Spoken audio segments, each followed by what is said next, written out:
She looked like a mannequin at first. That's what the woman told police. Just another discarded store dummy in a vacant lot off South Norton Avenue in Lymert Park, Los Angeles. It was a cold morning on January 15th, 1947, when Betty Bersinger walked with her daughter down the sidewalk. But what they stumbled upon would change the city forever. There, split cleanly in half at the waist, was the body of 22-year-old Elizabeth Short, naked, mutilated, and posed like a grotesque work of art. Her mouth had been slashed into a ghoulish smile. Her body was drained of blood. There was no sign of struggle at the scene. Whoever killed her had taken their time, had moved her with eerie precision, and had left her there as a message, a performance. And that was only the beginning. The press dubbed her the Black Dahlia, a name inspired by her dark clothing and a popular noir film at the time. But that nickname would become more than just a headline. It would become legend.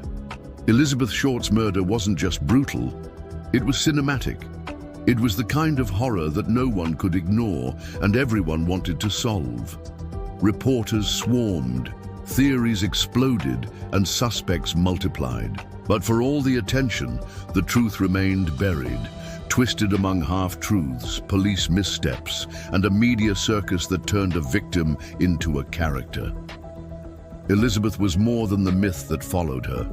She was born in Boston in 1924, a dreamer from a fractured family who believed in the magic of movies and the possibilities waiting under California's sun.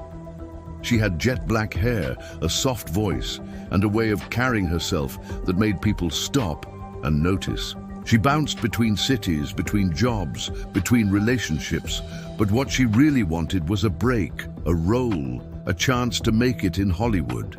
She lived in cheap rooms, worked as a waitress, leaned on friends and acquaintances. Some called her mysterious, some said she lied about who she was, but none of that mattered after January 15th. After that, she wasn't a woman anymore. She was a spectacle. The investigation into her death was immediate and massive.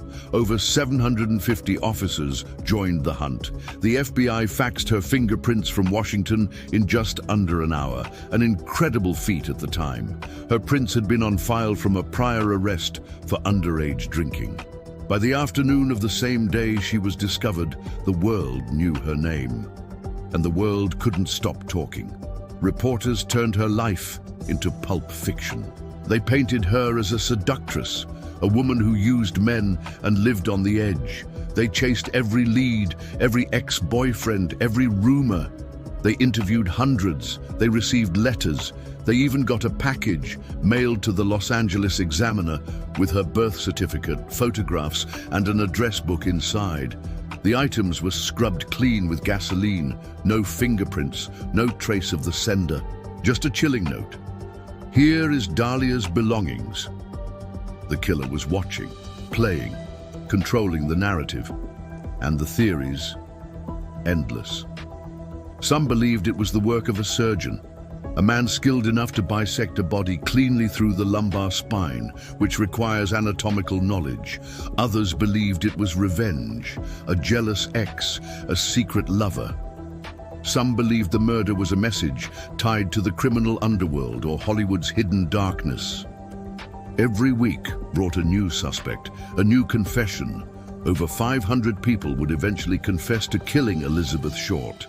None of them were ever charged, but one name kept resurfacing: George Hodel, a respected doctor, a gynecologist with connections to LA's elite. He lived in the bizarre, Frank Lloyd Wright-designed Sowden House, a place as haunting as the crime itself. In 1949, years after the murder, the LAPD bugged his home. On one of the tapes, Hodel is heard saying, "Supposing I did kill the Black Dahlia, they couldn't prove it now. They can't talk to my secretary because she's dead." Chilling words, but still, no charges. The case remained open. Hodel's own son, Steve, a retired detective, would later spend his life trying to prove his father was the killer. He wrote books, shared evidence, connected dots, and though many believe him, law enforcement never followed through. Maybe it was fear, maybe it was politics, or maybe the truth was just too far gone. But Hodel wasn't the only suspect. There was Leslie Dillon, a bellhop with a strange fascination with the case. He knew details the police hadn't released. He wrote to a psychiatrist working with the LAPD, offering theories that sounded too informed to be coincidence. When they brought him in, things got murky. Dillon claimed he knew someone who had killed Elizabeth, then he changed his story. Then he vanished from the spotlight. Some said he was framed, others believed he was telling the truth. Still, nothing stuck. And then there was Mark Hansen, the Hollywood nightclub owner who reportedly gave Elizabeth a place to stay. Some say she rejected his advances. Others say he gave her a diary filled with names, connections, things the wrong people didn't want out. That diary disappeared. So did any hard evidence.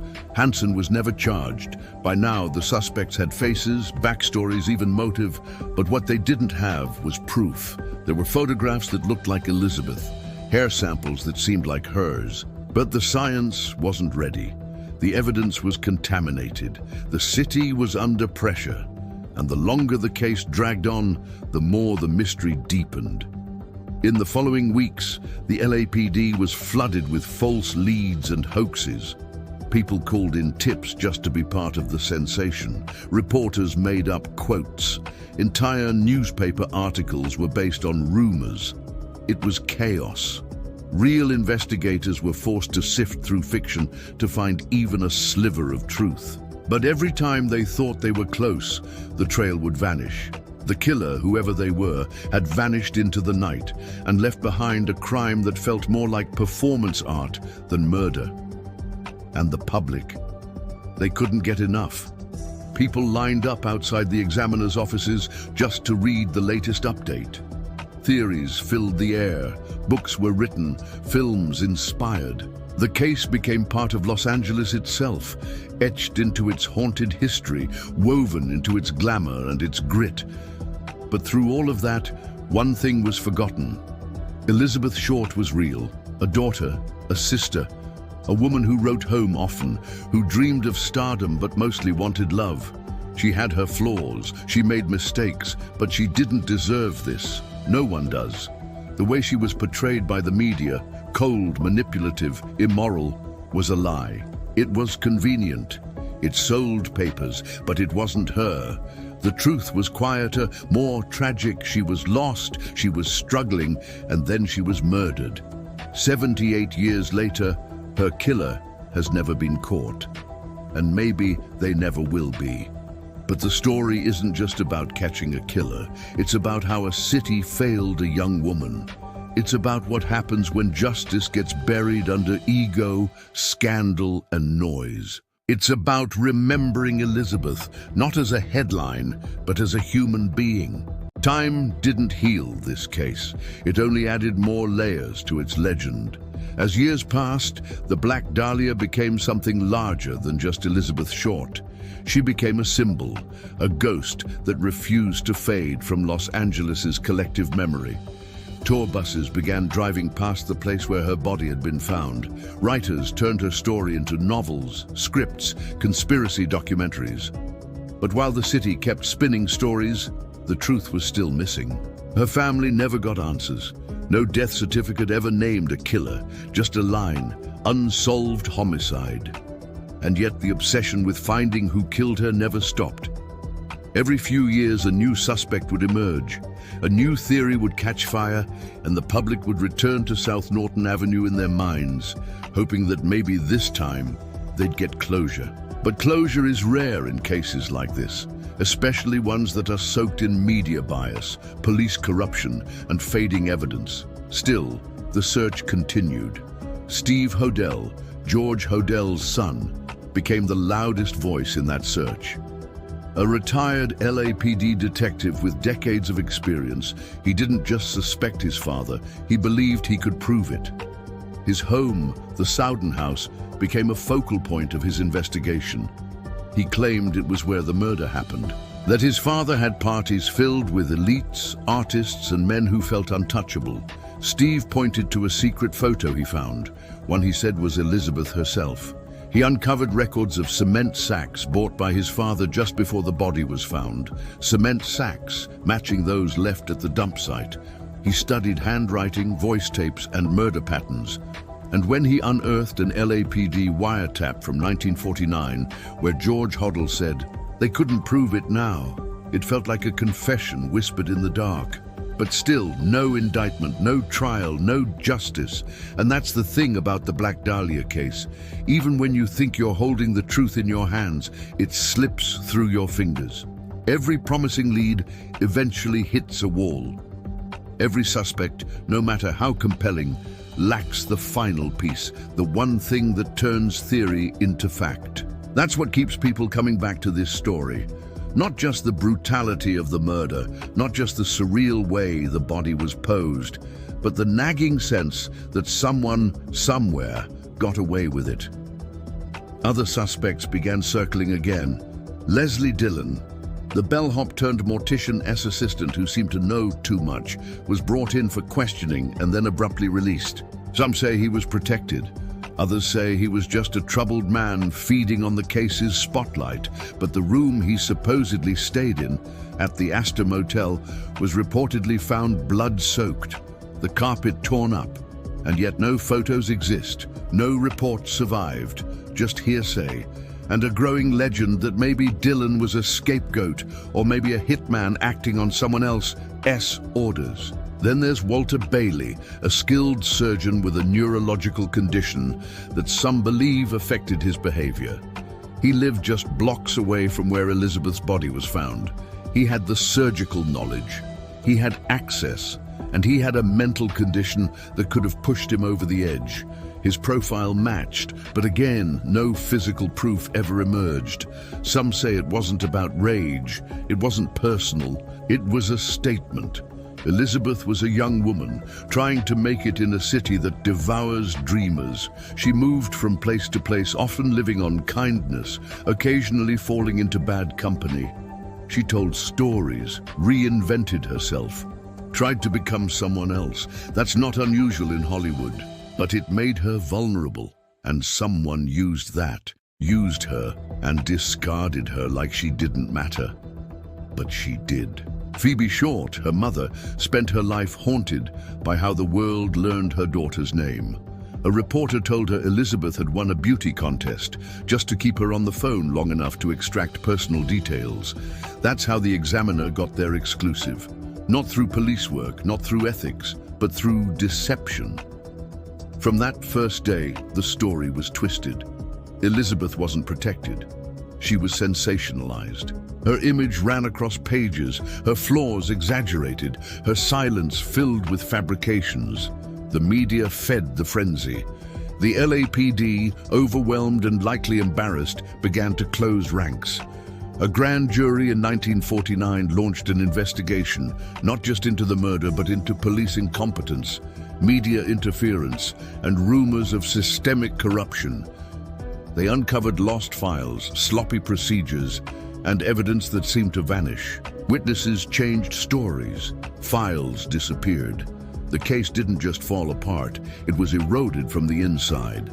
And in the midst of it all, Elizabeth's family was left with nothing. No trial, no conviction, just photographs, some of them horrifying, endlessly recycled, reshared, remythologized. Elizabeth became the face of true crime before the genre even had a name. But the real person, the daughter who wrote letters home, who posed in beauty pageants, who wanted to act, got lost in the noise. But that noise never stopped. Hollywood made movies. Writers wrote scripts. Brian De Palma turned it into a slick noir film in 2006. James Ellroy reimagined it in a novel. True crime podcasts dissected it.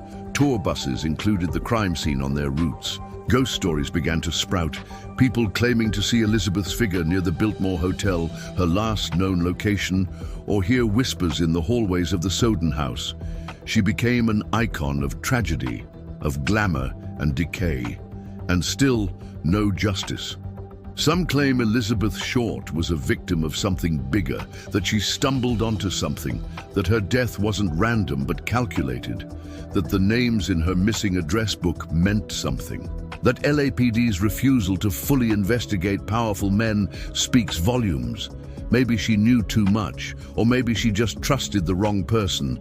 But as long as the truth remains tangled in rumor, her story will stay trapped in that January morning, frozen in time, unresolved, unredeemed. And yet, the public still clings to her memory.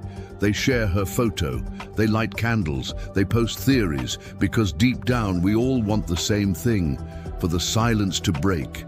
For someone to say, "It was me," for the name to finally be known, and for the weight of the unanswered to finally lift. But until then, all we can do is remember and speak her name, not as a myth, not as a headline, but as a human being whose life was stolen in the most brutal way imaginable, and whose voice still echoes, waiting to be heard. Elizabeth Short didn't get to become the star she dreamed of. She didn't get to write her ending. But maybe if we keep telling her story, not as tabloids did, but with the dignity she deserved, maybe then the story won't just be about a murder. Maybe it'll become a promise that even when the world forgets, we won't. Because some names deserve to be remembered, and some stories demand to be solved.